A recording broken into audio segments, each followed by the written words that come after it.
Tarlac Mayor Alice Guo to be a Chinese national is welcomed by the Philippine senators who exposed her fake Filipino citizenship. The Philippine elections chief says this should remind voters to subject future candidates to deeper scrutiny. Johnson Manabat reports. The Commission on Elections welcomes the decision of the Manila Regional Trial Court, Branch 34, granting an instant quo warranto petition of the Office of the Solicitor General against Alice Guo, aka Guo Huaping, for being a Chinese national. Under this petition, Guo's entire mayoral term is also declared void. In an interview Monday, Comelec Chairman George Garcia explained, Guo was able to run for mayor of Bamban Tarlac because nobody questioned her certificate of candidacy. Yun po ang nangyari sa Bamban Tarlac. Nakapagparehistro bilang botante, walang nag-question. Nag-file ng kandidatura, walang nag-oppose, walang nag-file ng petition, na-elect, nanalo, na-proklama yung mismong kandidato. Garcia emphasized that the duty of Comelec is just ministerial in accepting COCs of all candidates. Ang duty ng Comelec to accept certificates of candidacy ay purely ministerial. So long as complete ang form na pinipilapan at ito'y notaryado at nagbayad ng documentary stamp, ay amin pong dapat tanggapin. Hindi namin pwede i-judge ng isang tao ay foreigner dahil lang sa itsura. According to Garcia, this particular case of Guo should serve as a challenge and lesson to everyone to be more vigilant to question candidates with suspicious credentials or qualifications. The poll chief stressed the commission cannot just act on its own or file a petition against a candidate with questionable citizenship. Garcia added, it is the duty and responsibility of any registered voter to file a petition before the commission.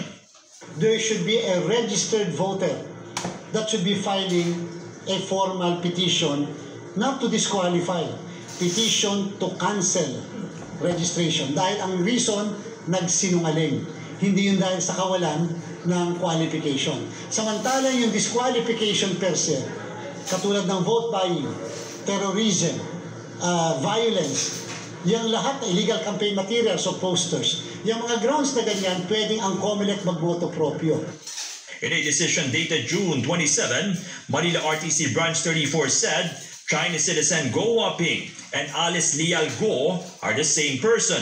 Senator Risa Ontiveros welcomed the ruling. Ontiveros led last year's Senate hearings on the identity of Guo and her connections to illegal Philippine offshore gaming operators. I hope na yung ginawa naming investigasyon kay Guo Huaping at yung desisyon ng korte tungkol sa kanya na kambal ng aming findings at recommendation ay magsilbing object lesson para sa iba pa na either sila mismo ang nagpapanggap na Pilipino or yung iba nating mga kababayan na kasabwat ng ganyang mga peking local government officials. Senator Sherwin Gatchalian also lauds the ruling. This is a big win for Filipino public servants. In our law and in our system, only Filipinos can serve as public servants, and that's very clear. And it's also very clear that there are loopholes and gaps in our system that allows foreigners, especially who have clandestine operations or clandestine motives, to serve as public servants. The Guo camp has yet to respond to requests for comment. Guo has been in jail since September 2024. The Department of Justice has filed a qualified human trafficking case against her before the Pasig City Regional Trial Court.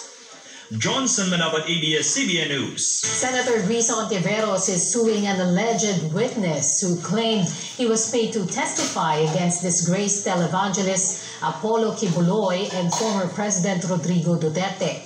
A certain Michael Maurillo, who uses the alias Rene, claimed Ontiveros paid him 1 million pesos to testify against the Dutertes. He had earlier testified that Kibuloy would bring large bags containing firearms and claimed that former President Duterte would arrive and leave with those bags.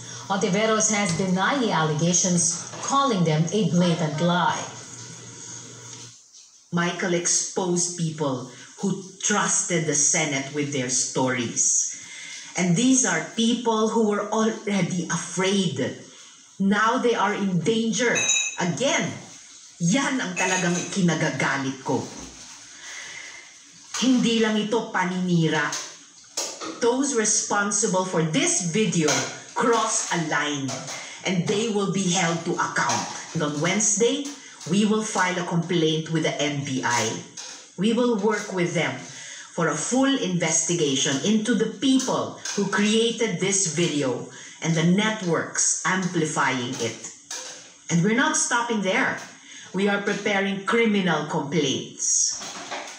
To those behind this, you don't scare us, but you should be scared of the truth. Because no one gets to endanger our witnesses, my staff, or harass the Senate with impunity. We will not let this slide. Philippine Justice Secretary Jesus Crispin Remulla wants to be the next ombudsman. The post will be vacated by Samuel Martires on July 27th after completing his 7-year term.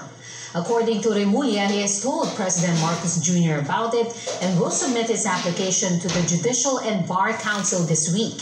He also says he doesn't see the complaint filed by Senator Amy Marcos linked to the arrest of former President Rodrigo Duterte affecting his bid for the job.